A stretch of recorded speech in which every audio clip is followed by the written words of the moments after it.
Hello VC, D Washington 607 here, back with another video. This will be my continuing series going through the archives. This will be number 8. I'm going to start because I picked out because I've listened to a lot of stuff the last time since my last video. So first I'm going to start with this one. This is a CD called Aphrodisia. It's kind of a band that was put together way back in Texas, I believe in the 60s. And they were all kind of like trained musicians, but this is an album that they did.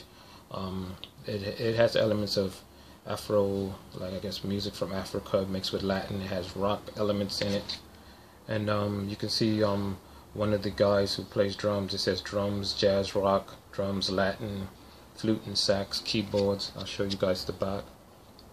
And it's a fantastic CD. A lot of different elements mixing Latin, jazz, Afro, rock fusion. It's really good, so I definitely think a lot of you guys would check that out and stuff, you know. So definitely, so get you a good look at it. This is Aphrodisia from Afrobeat. Very good. Up next, this is Levant plays Gershwin. This is Oscar Levant, who was a piano player, and it's his take on Gershwin tunes, and he did it with a full orchestra. I'm not sure what year this was recorded. I think it was called in 1944 or 1945, and it's his interpretation of a lot of Gershwin tunes. He would, like they say, that he was the best interpreter of Gershwin tunes after Gershwin had passed and stuff, and he does it with like an orchestra and stuff. So this is definitely good. Levant plays Gershwin. Yes. Sorry about the glare. Yeah, I always have glare problems. Up next, this is Junko Oshini Trio, live at the Village Vanguard. She's a piano player, plays a lot of jazz and stuff. And you can see it says like it's out of print. I got this from Academy Records. And you can see the guys in the back there. She's a fantastic piano player. I saw her live like a few years ago and stuff. Reminds me a little bit of different the way she plays the piano. A little bit like Brad Mehldau, a little bit of Oscar Peterson. She kind of mixes it up a lot, but this is a fantastic CD. Yeah, so Junko Oshini live at the Village Vanguard. It's very good. And here's Junko again, but this time with Jackie McLean, Hat Trick. And you can see her there with the great Jackie McLean.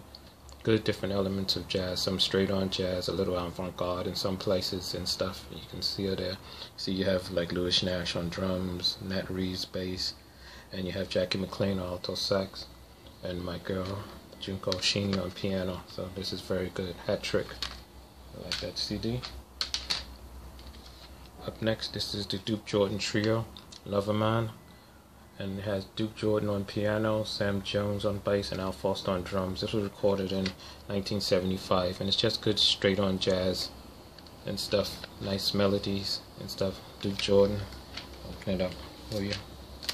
And you can see the guys right there playing, so I like it. It's very good. Good sounding Duke Jordan. Loverman. Good. Up next, Mitsuko Uchida, Beethoven Piano Sonatas. I love this woman, one of my favorite classical players. She's also conducted orchestras. Beautiful stuff there. I like that picture with her hands. And it's just her on piano, playing Beethoven. And there's a lot of nice sonatas there on the Philips label, one of the best labels. See, it's just all gray there, but I love this woman. She's such a... I've seen her play before. Picture for... There she is. I saw her at Carnegie Hall a few years ago. She was fantastic doing solo stuff, so definitely.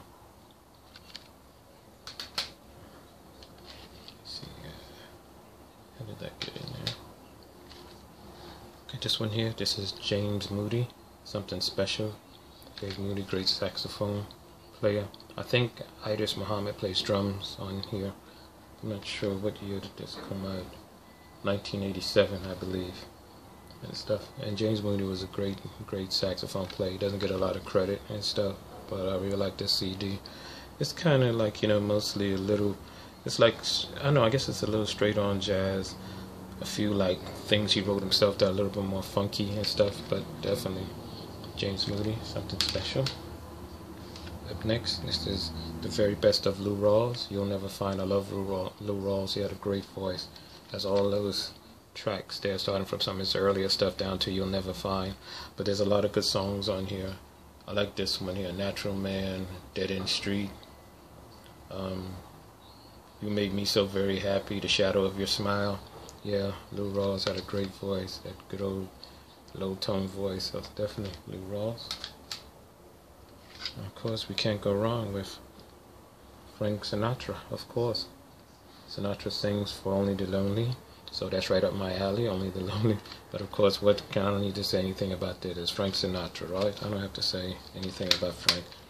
And this is like a lot of ones they remastered with that strip there of the entertainer of the century, which he was. So Frank Sinatra. Up next, this is Arturo Faro and the Afro Latin Jazz Orchestra, 40 Acres and a Bureau, which is funny, like 40 Acres and a Mule. Seen him play live, of course. This is Faro's son there. You can see good Latin stuff there. You can see the Quito de Rivera right there and stuff. Just good Latin jazz, very good. A little bit mixture of like modern jazz and probably old Latin jazz, but definitely he's a great piano player. Arturo Faro is good. And we have our boys, R.E.M., Collapse Into Now. I love this album. I don't think it got a lot of credit when it first came out. To me, it's one of the best ones they ever did. And of course, we all know that R.E.M. is no longer together. Finally called it quits. I don't know, maybe they should come back years later and do something, but from what Michael says, I don't think they're ever going to record again and stuff, which is a shame. But definitely one of the best albums they ever did, R.E.M. Up next, we got the Fernando All-Stars crossover. And of course, the Fernando All-Stars was like how he got into the whole thing of the Buena Vista Social Club and stuff like that. And Celia Cruz, Johnny Pacheco, Ruben Blades, Louis Ramirez. Of course, I like to see the way it goes in there. Just good old Latin type of jazz stuff, traditional with a lot of horns and congas, beautiful stuff. And I believe Eric Gale is one of the guest soloists on here. So, Fernando All-Stars, fantastic stuff. Up next, we have a good old country legend, Wanda Jackson. This is The Party Ain't Over. This came out, this is on None Such Records in 2011. And of course, Wanda Jackson was the queen of just good old country. You can see, and she still looks good too. Look at that. And this was produced by Jack White. Yes, same thing Jack White did with Loretta Lynn and stuff. And it's like good country mixed with little rockabilly stuff in there. But this is definitely good. I love this. And you see Wanda back there. So Wanda Jackson, The Party Ain't Over. And not for Wanda, still going strong. Up next, of course, Nancy Wilson, Cannonball Adderley. This is a classic here. Nancy Wilson on vocals, Cannonball Adderley, alto saxophone, Nat Adderley, cornet, Joe Zawinul, piano, Sam Jones, bass, and Louis Hayes, recorded in 1961. A fantastic record. I love Nancy Wilson's voice. Great voice. And of course, you got Cannonball right there. There's nothing there too much to see, but definitely everyone should have that. Nancy Wilson, Cannonball Adderley. Up next, this is, how can I say this guy's name? Sir Crockstone and Duke Reed in concert at Fortress Hall. Duke Reed was one of the founding guys behind Trojan Records, you know, the good dub, reggae thing. And this is a concert that they did together. They were both like producers and stuff. This is like a concert they did at Fortress Hall. I'm not sure what year it was done and stuff, but it's just like, you know, stuff from the Scatterlights and stuff. They just take these songs and just play them all, you know, with all this dub stuff. But it's really interesting. I really enjoyed it. I haven't heard it in a long time. So definitely something to check out. Up next, we have Sonny Stitt, Bud Powell, and J.J. Johnson. This is on the Prestige label. And most of it takes a lot of like take ones, take twos. Because when I was reading this, it said that I think it was Sonny Stitt. He was kind of like, I guess you can say, during the years when Bebop was out, he wasn't around a lot because he had a drug problem. And And this is one of the sessions when he got cleaned up that he came and he did this session here with them. And also Max Roach goes on drums from tracks 10 to 17. So this is good. Sonny Stitt, Bud Powell, and J.J. Johnson. I really like the picture there, like something screaming right there. Like, yeah. But this is definitely great. Good straight on jazz. Up next we have this is Itzhak Perlman and Oscar Peterson side by side, with Herb Ellis on guitar, Ray Brown on bass, and Grady Tate on drums. This is fantastic. Itzhak Perlman and Oscar Peterson playing together. They do so many great songs on here. Stormy Weather, Georgia on My Mind, Mac the Knife, I Love You Porgy, Making Whoopee, Why I Think About Tomorrow. This is, you can just see them there, huh? Who would have thought you put like a classical guy and a great guy like Oscar Peterson and these guys. This is killer, guys. Definitely, you must get this. It's Itzhak Perlman and Oscar Peterson side by side. Really good. I forgot how good that sounded. Next, yeah. Little country, Conway Twitty, Loretta Lynn. What can I say? It's just Conway and Loretta. Conway Twitty. Yeah. And it's just, I think, if I'm not mistaken, I think they may have did some songs together, but it may be also just separate songs. But it's good. Good old country. Conway Twitty and Loretta Lynn. Hey, good looking. Hi, good looking. I like that. Yeah, that's something. It's a little different. I guess I was inspired watching Roger Coleman's thing with all the country. That was good, Roger. You have all of my girl Emmylou's records. I'm very upset with you, but that's in a good way, not a bad way. Up next, one of my favorite groups, Bella Fleck and the Flecktones. This is 3, Flew Over the Cuckoo's Nest. I love Bella Fleck. Flecktone. Bella can play anything. I know he's doing a whole thing with his wife, who's also a banjo player and stuff. I forgot her name. They were on CBS Sunday. I couldn't remember. And this is just good. Like, you know, Bella Fleck just mixes like country with funk and jazz and stuff. These different kind of elements, and I really like this. One of my favorite songs on here is called At Last We Meet Again. So good. It's just all different elements. So definitely Bella Fleck and the Flecktones. Very good. Up next, another one going back to the classical, Julia Fisher. What is it?